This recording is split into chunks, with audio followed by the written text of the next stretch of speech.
का सिलसिला वापस से शुरू करेंगे। हमें क्वेरी मिली थी एक दर्शक की। एक नाथी धवल जी ने टाटा टेक 40 शेयर 500 रुपए के भाव पर लिया हुआ। ये आईपीओ के समय की खरीद जान पड़ रही है। जी, आईपीओ के समय इन्होंने शायद ये स्टॉक लिया हुआ है, हाल फिलहाल की खरीद है। बात तो नहीं हो पाई कि इनका नजरिया क्या है स्टॉक पर, बट गौरांग आप सजेस्ट करिए टाटा टेक में भी क्या करें। धन्यवाद पूजा आपका और आप सभी को शुभ प्रभात हमारी तरफ से। तो आईपीओ के समय पर ही आईपीओ नोट द्वारा लंबी अवधि के लिए टाटा टेक्नोलॉजीज में निवेश की राय दी थी। बहुत शानदार लिस्टिंग हुई। 500 का फ्लोर प्राइस था जिस स्तर पर लोगों को शेयर दिए गए। लिस्टिंग के पश्चात हमने 1400 के भी लक्ष्य देखे और उसके पश्चात एक दायरेबंद कारोबार और करीबन 1150 के आसपास मौजूदा स्तर। तो अगर इनका निवेश लंबी अवधि का है तो हम बने रहने की राय देंगे और 1100 के आसपास अगर गिरावट में आता है और किसी को नया निवेश करना है तो उसकी भी राय होगी। और इनको भी अगर और खरीदना है लंबी अवधि के लिए और अगर पूंजी है इनके पास तो मैं इनको भी कहूंगा कि आप जोड़ सकते हैं 1100 के आसपास। पास आ जाए तो कंफर्ट थोड़ा सा और बन जाएगा टाटा टेक्नोलॉजीज के शेयर में खरीदारी को लेकर। अगले दर्शक को जोड़ेंगे। दिल्ली से पारस जैन हमारे साथ हैं। पारस जी नमस्कार, पूछिए क्या जानना है आपको। Hello sir. जी पूछिए सर। सर मेरे पास एचडीएफसी बैंक के 100 शेयर हैं 1680 के रेट पे। एक साल का नजरिया है मेरा। 1680 के और रेट में मैंने जी आपने हाल और फिलहाल ही एक खरीदे हैं पारस जी शेयर ये? हाँ जी। और सर ठीक है, मैंने हैप्पी हैप्पी फोर्जिंग में फोर्जिंग्स परचेज किया है। हाँ जी 17 शेयर है मेरे पास। वो भाव? भी एक साल के लिए होल्ड करना चाह रहा हूँ। अलॉटमेंट पे ही है सर अभी आईपीओ में आने से भाव पहले। किस प्राइस पर आपने लिए हैप्पी फोर्जिंग जरा बताएंगे? हाँ जी सर, ये अलॉटमेंट है सर मेरा। मैं बता देता हूँ, एक सेकंड। ठीक है, चलिए आप तब तक निकाल कर रखिए, तब तक आपके मैं शेयरों पर राय ले लेता हूँ। एचडीएफसी बैंक 1700 के भाव के आसपास की खरीद है और 1690 की खरीद है और इनके भाव से थोड़ा सा नीचे आकर शेयर ट्रेड कर रहा है। हालांकि हमने 1500 रुपये के भाव से रिबाउंड करने की कोशिश दिखी शेयर में, लेकिन अब कुछ दिनों से ये ठंडा है क्योंकि चला है रिसेंट अपने लो से ठीक ठाक चल गया है। गौरांग सर नमस्कार। एचडीएफसी बैंक, इसमें तो कोई सवाल होना नहीं चाहिए किसी को, अगर लंबी अवधि के लिए रखना है तो क्या सलाह देंगे आप? आपको भी सादर प्रणाम और नमस्कार अभिषेक जी। तो अ, निजी क्षेत्र की सबसे बड़ी बैंक और एचडीएफसी लिमिटेड के विलय यानी कि मर्जर के बाद बहुत ही मजबूत बैलेंस शीट है एचडीएफसी बैंक की। और जो भी टिप्पणियां अब तक हमने कुछ बैंक और एनबीएफसी के मैनेजमेंट की तरफ से एडवांसेस डिपॉजिट्स, कासा रेशियो और लोन बुक के आंकड़े जो हमने देखे और सुने हैं, उसकी उसी के आधार पर हमें लग रहा है कि नतीजे अच्छे आने चाहिए। मात्र तीसरे तिमाही के नहीं लेकिन चौथे और अगले वित्तीय वर्ष के भी अच्छे आएंगे। 2000 से लेकर के 2200 तक के लक्ष्य एचडीएफसी बैंक पर, तो आप निवेशित रहे।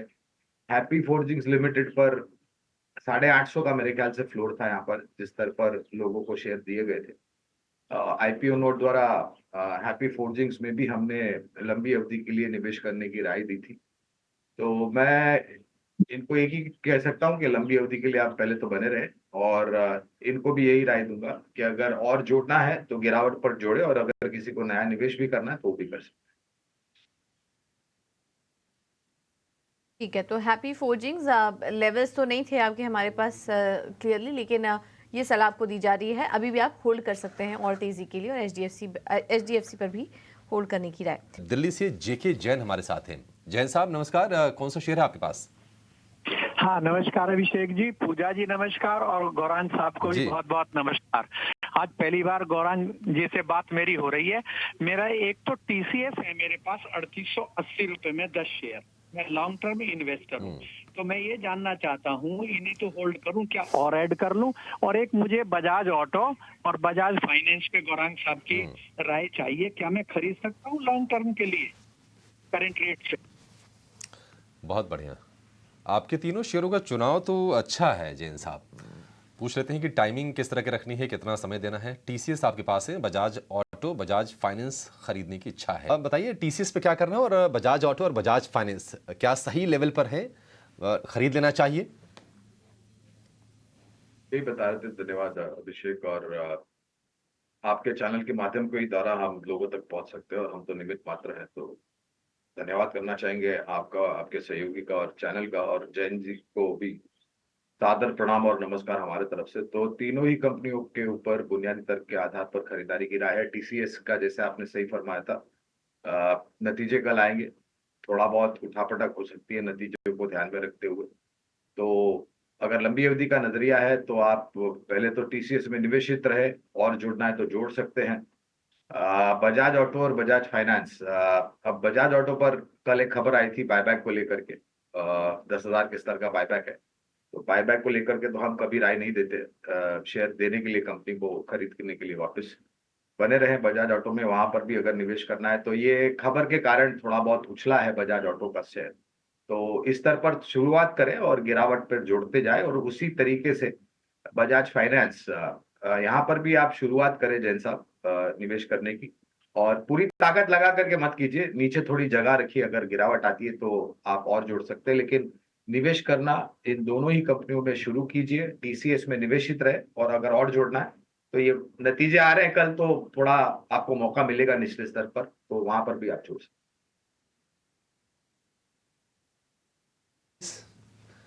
बढ़िया शेयर है, कोई दिक्कत नहीं है, होल्ड करके रखें। थोड़ा नीचे मिले तो और निवेश को बढ़ाइए।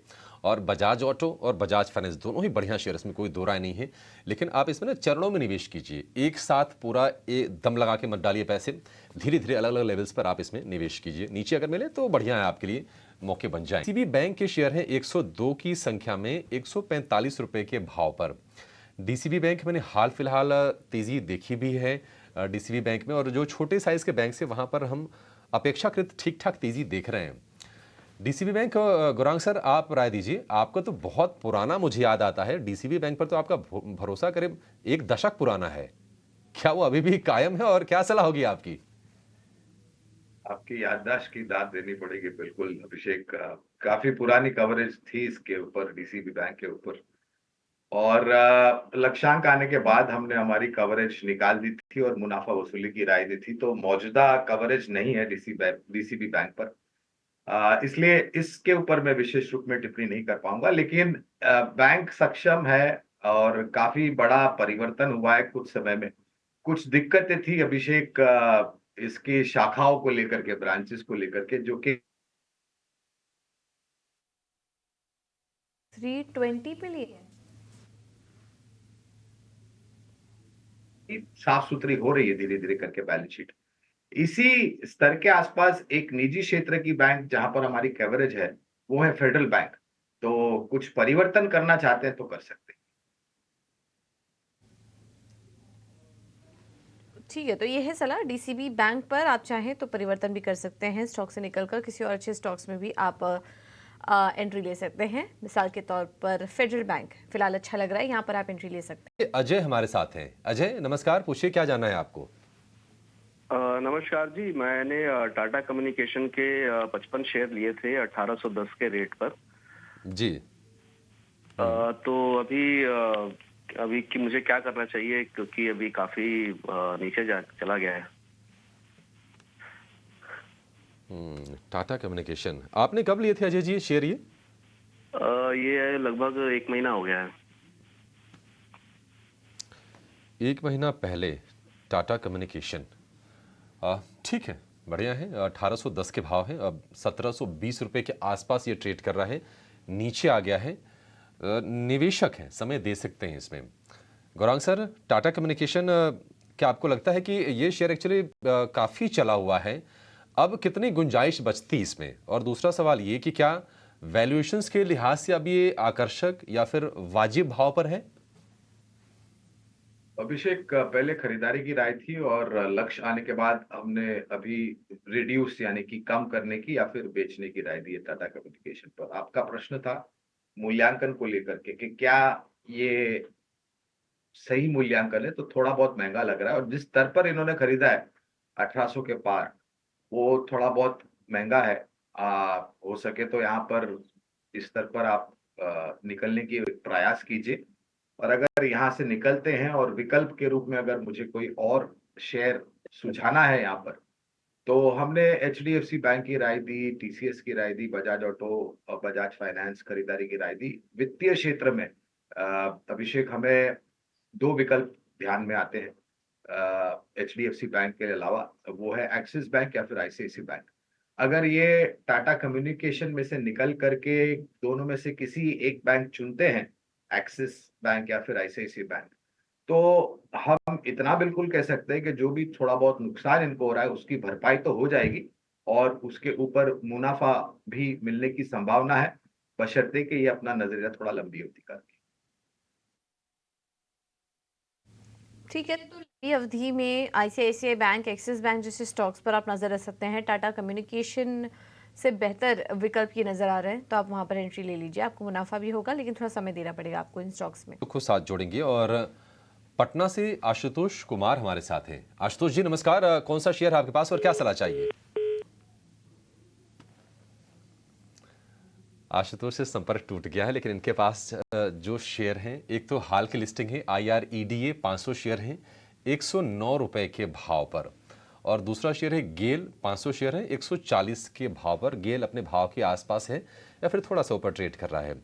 लेकिन IREDA ये रिन्यूएबल एनर्जी की फाइनेंसिंग वाली कंपनी है और हाल फिलहाल ही लिस्टिंग हुई है और लिस्टिंग के बाद ये शेयर खूब चला। अब ऊपरी स्तरों से थोड़ी थोड़ी सी हम देख रहे हैं कि इसमें प्रॉफिट टेकिंग भी आ रही है, क्योंकि भाव पहुंच गया था 123 रुपए के आसपास। ग्रॉन्ग सर, IREDA 102 रुपए के आसपास आ गया, 109 की खरीद है। तो एक्चुअली क्या हुआ कि जब ये लिस्टिंग पर डबल हुआ, जब शेयर कुछ दिनों में झटके में एक हम ये कहेंगे, अब क्या आपको लगता है थोड़ा वैल्यूएशन कंफर्ट है और जिसको खरीदना है अब सही भाव पर फिर से आ रहा है शेयर ये? अभिषेक 30 रुपए के आसपास मेरे ख्याल से आईपीओ का स्तर था जहां पर शेयर दिए गए थे निवेशकों को, अगर मेरी याददाश्त सही है तो। और फिर हमने करीबन 110 के पार गया है, जो सर्वोच्च स्तर बना था इसका। इनका निवेश थोड़ा ऊपरी स्तर पर है, उसमें कोई गुंजाइश नहीं है, लेकिन अगर नजरिया लंबी अवधि का है तो मैं बने रहने की राय दूंगा। और आपने सही फरमाया, ये कंपनी रिन्यूएबल एनर्जी या फिर ऊर्जा उत्पादन जो क्षमता होती है खड़ी करने की, वो प्रोजेक्ट्स फाइनेंस करती है, पावर प्रोजेक्ट्स।